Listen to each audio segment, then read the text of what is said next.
요즘 밤거리가 통 비었죠. 한때 정말 활기찼던 대리운전 산업이 지금 조용히 무너지고 있거든요.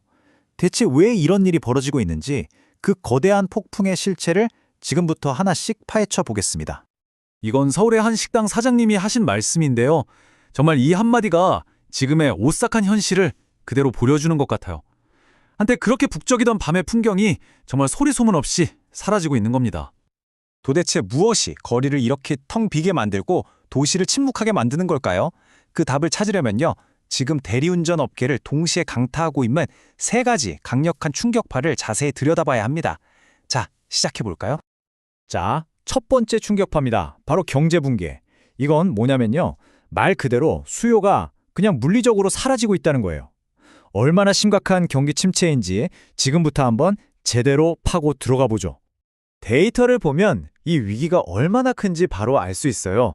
대리운전 시장의 거의 생명줄이라고 할 수 있잖아요. 식당들이.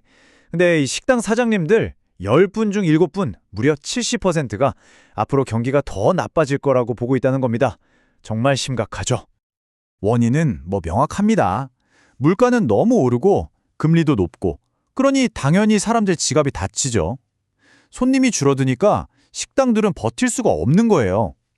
결국 직원을 줄이고 가게 문을 점점 일찍 닫는 그런 극단적인 선택을 할 수밖에 없는 상황으로 내몰리는 겁니다. 근데 바로 이 영업시간 단축이요. 대리운전 기사님들한테는 정말 치명타입니다. 왜냐하면 그분들의 가장 중요한 자산, 바로 골든타임이라는 걸 정면으로 때리기 때문이죠. 생각해보세요. 식당들이 밤 9시에 문을 닫아버려요. 그럼 기사님들이 가장 바쁘게 일해야 할 그 골든타임이 그냥 통째로 증발해버리는 겁니다. 일할 시간이 물리적으로 사라지고 있다는 거, 이게 정말 결정적인 포인트입니다. 자, 그런데 만약에 경기가 다시 좋아진다고 해도 문제가 다 해결될까요? 아쉽게도 그렇지가 않습니다.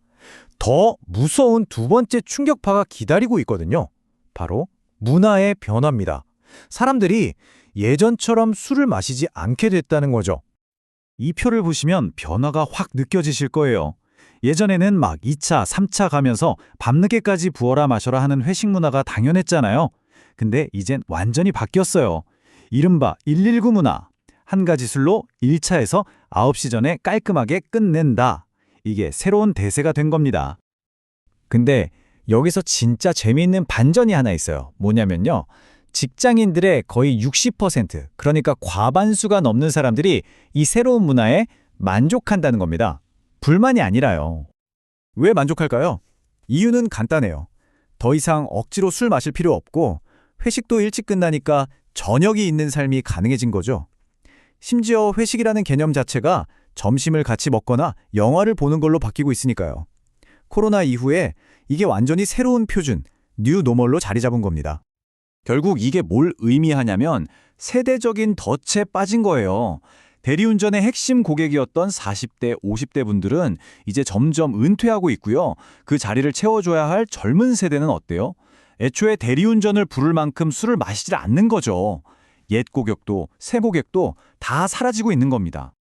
자, 그럼 이제 텅 빈 거리에 홀로 남겨진 기사님들 이야기로 넘어가 보겠습니다. 수요가 사라지는 것도 끔찍한데 이분들을 옥죄는 세 번째 충격파가 또 있습니다. 바로 알고리즘의 족쇄입니다. 기사님들이 먹고 살기 위해 의존하는 바로 그 플랫폼이 어떻게 그들을 착취하고 있는지 한번 보시죠. 지금 대리운전 시장은 사실상 카카오 모빌리티가 거의 독점하고 있다고 봐도 과언이 아니죠. 추정치긴 하지만 약 18만 명에 달하는 기사님들이 이 플랫폼을 통해서 일하고 있습니다. 그런데 문제는 수수료입니다. 기사님이 콜 하나를 뛸 때마다 플랫폼이 무려 20%를 수수료로 떼어갑니다. 5번 뛰면 한 번은 그냥 플랫폼을 위해 일하는 셈이죠. 근데 이게 그냥 수수료 문제로 끝나지가 않아요. 더 교묘한 알고리즘의 덫이 있거든요. 소위 똥콜이라고 불리는 돈 안 되는 콜이 들어왔다고 칩시다. 이걸 거절하면 어떻게 될까요? 바로 알고리즘이 기사님의 수행 점수를 깎아버립니다. 점수가 낮아지면 앞으로 좋은 콜을 배정받을 확률이 뚝 떨어지는 거예요. 결국 울며 겨자 먹기로 돈 안 되는 콜이라도 받을 수밖에 없는 악순환에 빠지는 거죠. 이런 구조가 뭘 만들어내냐면요. 바로 가짜 사장님이라는 역설적인 존재를 만들어냅니다. 서류상으로는 개인 사업자, 즉 사장님이에요. 그래서 사고가 나든 비용이 들든 모든 위험은 100% 본인이 책임져야 합니다. 하지만 정작 요금을 정하거나 일하는 방식을 선택할 권리는 전혀 없어요. 0%의 권리를 가진 채 100%의 위험만 떠안는 거죠. 이게 바로 가짜 사장님의 현실입니다. 자, 지금까지 말씀드린 이 세 가지 거대한 충격파, 경제, 문화, 그리고 기술. 이 모든 압력이 한 사람의 어깨 위에서 어떻게 충돌하는지 한 기사님의 필사적인 질주를 통해 한번 들여다보겠습니다. 이 이야기를 들으면 정말 가슴 아픈 질문 하나를 던지게 됩니다. 대체 왜 60대 기사님은 다음 손님에게 조금이라도 더 빨리 가기 위해서 그 위험한 전동 킥보드에 목숨을 걸고 올라타야만 했을까요? 그 답은 우리가 앞에서 살펴본 세 가지 충격파 안에 그대로 들어 있습니다. 첫째, 식당들이 문을 닫았기 때문입니다. 경제 붕괴가 그의 일터 자체를 없애버린 거죠. 둘째, 손님들이 사라졌기 때문입니다. 회식 문화가 바뀌면서 그를 찾아줄 고객들이 이제는 없는 거예요. 그리고 마지막 셋째, 알고리즘이 그를 쉬지 않고 벌하고 있기 때문입니다. 단 1초라도 늦으면 바로 페널티를 주는 그 알고리즘 때문에 위험한 질주를 멈출 수가 없었던 겁니다. 결국 사고를 당한 이 기사님의 이야기는 이 모든 상황을 한마디로 요약해 줍니다. 그는 우리 시대가 만들어낸 시스템의 희생자였다. 네, 이건 그냥 운이 나빠서 생긴 비극이 아니에요. 우리 시대가 만들어낸 이 거대하고 망가진 시스템이 낳은 예견된 희생자였던 겁니다. 자, 어쩌면 이 대리운전 산업의 붕괴가 우리 사회에 보내는 마지막 경고 신호일지도 모릅니다. 이건 단순히 대리기사님들만의 문제가 아니거든요. 이건 바로 우리 모두의 이야기이고 위험을 미리 알려주는 탄광 속의 카나리아와도 같은 겁니다. 대리운전 기사의 이야기는요, 결국 거대한 변화의 무게를 이기지 못하고 무너져 내리고 있는 우리 사회 안전망의 이야기입니다.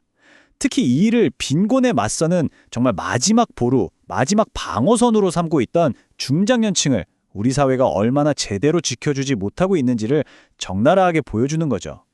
그래서 이 모든 이야기를 끝내면서 우리는 스스로에게 마지막 질문을 던져야 합니다. 세상이 정말 그 어느 때보다 빠르게 변하고 있잖아요. 이런 변화 속에서 과연 누가 어둠 속에 홀로 남겨지고 있는 걸까요? 밤거리에서 사라져가는 대리운전 기사님들의 모습은 단순히 일자리가 하나 줄어드는 문제가 아닙니다. 어쩌면 우리 사회가 지금 이 순간 누구를 가장 먼저 외면하고 있는지 보여주는 가장 강력하고도 슬픈 경고일지도 모릅니다.